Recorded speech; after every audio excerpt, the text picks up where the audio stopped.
Pemerintah Amerika Serikat memutuskan memperpanjang penundaan sementara sanksi terhadap ekspor minyak Rusia hingga pertengahan Juni 2026.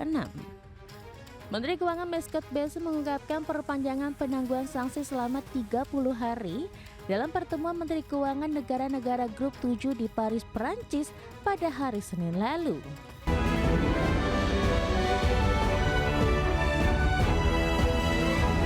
Pemirsa, Amerika Serikat memperpanjang penundaan sanksi terhadap ekspor minyak mentah Rusia. Penundaan tersebut dilakukan antara lain untuk memberi kesempatan kepada negara-negara konsumen minyak Rusia untuk tetap mendapatkan pasokan.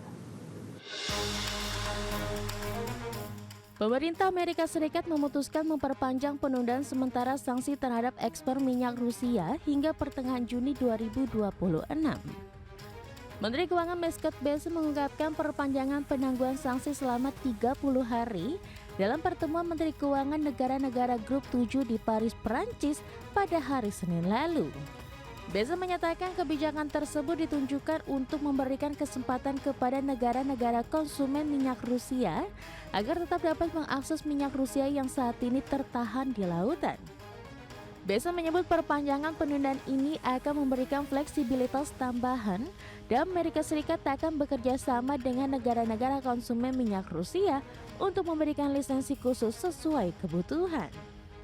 Lisensi umum tersebut diharapkan membantu menstabilkan pasar minyak mentah dan memastikan pasokan energi tetap tersedia bagi negara-negara dengan tingkat kerentanan energi tertinggi. Langkah itu pun dinilai dapat mengurangi tekanan terhadap negara pembeli utama seperti China dan India di tengah ketatnya pasokan energi global.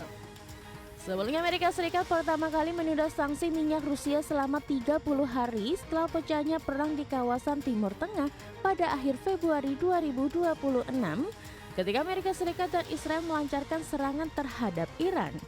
Konflik tersebut memicu lonjakan harga minyak dan inflasi global. Berbagi sumber, IDX Channel.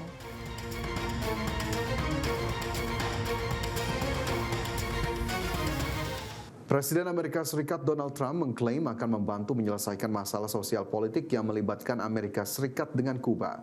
Trump menyebut masalah antar kedua negara bisa diselesaikan dengan mudah. Menurut Trump, pemerintahan Kuba saat ini telah menjadikan negara itu sebagai negara yang gagal sehingga membutuhkan bantuan dari negara lain untuk menyelesaikan permasalahan sosial politik. Namun Trump masih belum memerinci langkah-langkah yang akan ditempuh oleh Amerika Serikat untuk menyelesaikan masalah di Kuba. Menurut Trump, penyelesaian masalah yang sudah terjadi sejak lama di Kuba akan sangat menenangkan masyarakat imigran yang berasal dari Kuba serta akan menjamin keamanan warga Kuba yang akan kembali ke negaranya dari Amerika Serikat. We have Cuba on our mind, very important. It's been a lot of problem for a lot of years, and this was I think it was a very big moment for people that, not only Cuban Americans, but people that came from Cuba, that want to go back to Cuba, people that want to see their family in Cuba. I think this is a very big day, very important day. They supported me to the nth degree. They supported me at levels that nobody's ever seen before.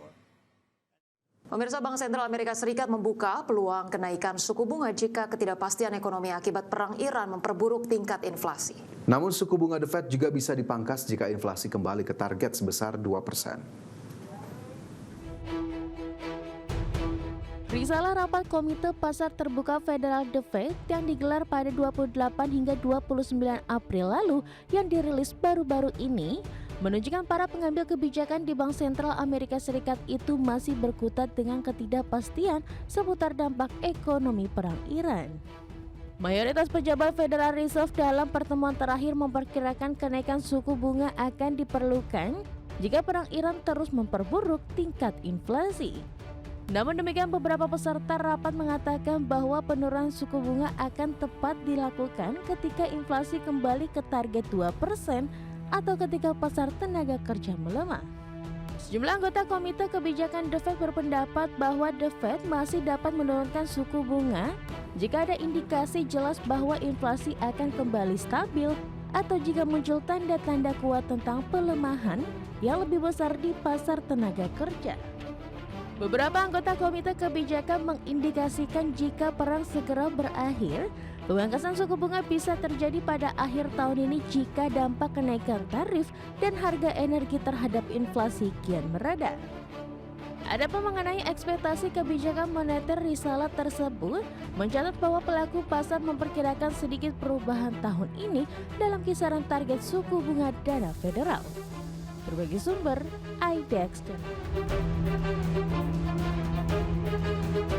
Kembali bersama kami di Prime Market Highlights, pemirsa. Pimpinan DPR RI mengapresiasi penyampaian kerangka ekonomi makro dan pokok-pokok kebijakan fiskal RAPBN 2027 oleh Presiden Prabowo Subianto. DPR optimistis berbagai program prioritas pemerintah akan memberikan dampak nyata terhadap perekonomian nasional. Pimpinan DPR RI mengapresiasi penyampaian kerangka ekonomi makro dan pokok-pokok kebijakan fiskal RAPBN 2027 oleh Presiden Prabowo Subianto. Menurut Wakil Ketua DPR RI Saan Mustafa, proyeksi yang disampaikan Presiden mencerminkan optimisme realistis dengan tetap mempertimbangkan berbagai tantangan global maupun domestik yang dapat mempengaruhi stabilitas ekonomi nasional. Saan meyakini berbagai program prioritas pemerintah yang saat ini dijalankan akan memberikan dampak nyata terhadap perekonomian nasional.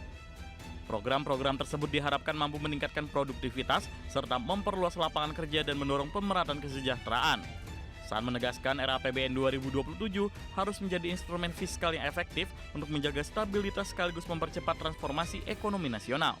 Ini sebagai sebuah kesungguhan pemerintah dalam ini Presiden tentang untuk membangun perekonomian kita tahun depan ya, yang menurut saya jauh lebih baik lagi dari kerangka ekonomi makro yang tadi disampaikan.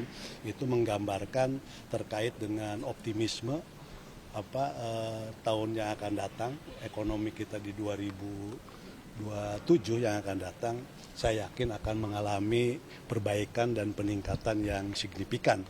Dalam KEM strip PPKF RAPBN 2027, pemerintah mencanangkan nilai tukar rupiah pada level 16.800 hingga 17.500 per dolar Amerika Serikat pada 2027. Sementara inflasi di rentang 1,5% hingga 3,5%, pertumbuhan ekonomi sebesar 5,8% hingga 6,5%. Sementara suku bunga SBN 10 tahun 6,5% hingga 7,3%, lifting minyak 602.000 hingga 615.000 barel per hari, gas 934.000 hingga 977.000 barel setara gas per hari, dan harga minyak sebesar 70 hingga 95 US dollar per barel. Jakarta, Tim Liputan IDX Channel. Selanjutnya, pemirsa, Menteri Keuangan Purbaya Yudi Sadewa buka suara terkait pelemahan IHSG setelah pemerintah mengumumkan pembentukan BUMN khusus ekspor sumber daya alam. Menurut Purbaya, pelaku pasar masih belum memahami dampak positif dari pembentukan badan baru tersebut sehingga memicu aksi jual di pasar saham hingga hari ini. Aksi jual yang masih membayangi indeks harga saham gabungan membuat pasar modal terus terkoreksi cukup dalam. Menteri Keuangan Purbaya Yudi Sadewa menegaskan bahwa respon pasar saat ini hanya respon jangka pendek akibat investor yang belum paham akan dampak positif kebijakan pemerintah terkait BUMN ekspor di masa mendatang. Meski demikian, Purbaya optimis IHSG akan kembali menguat setelah pasar memahami manfaat pembentukan BUMN ekspor komoditas sumber daya alam tersebut. Mungkin mereka belum tahu dampak sebenarnya seperti apa. Kan kalau pasar kan kalau ada ketidakpastian mereka takut jual dulu. Tapi kalau mereka nanti mengerti dampaknya yang sebenarnya seperti apa, harusnya akan naik. Karena gini, nanti under invoicing kan akan tutup dengan adanya badan ekspor itu. Jadi tadinya yang biasa jadi uang jadi mainkan oleh pemilik, karena perusahaan yang di luar negeri punya pemilik kan. Sekarang bisa harusnya terrefleksi langsung di penjualan mereka yang murni. Pak, ini untuk penjualan. Jadi perusahaannya juga akan untung. Jadi harusnya bisa double untungnya yang illicit di bursa yang dilaporkan ya. Jadi harusnya ini akan meningkatkan valuasi dari perusahaan-perusahaan di bursa. Pak, ini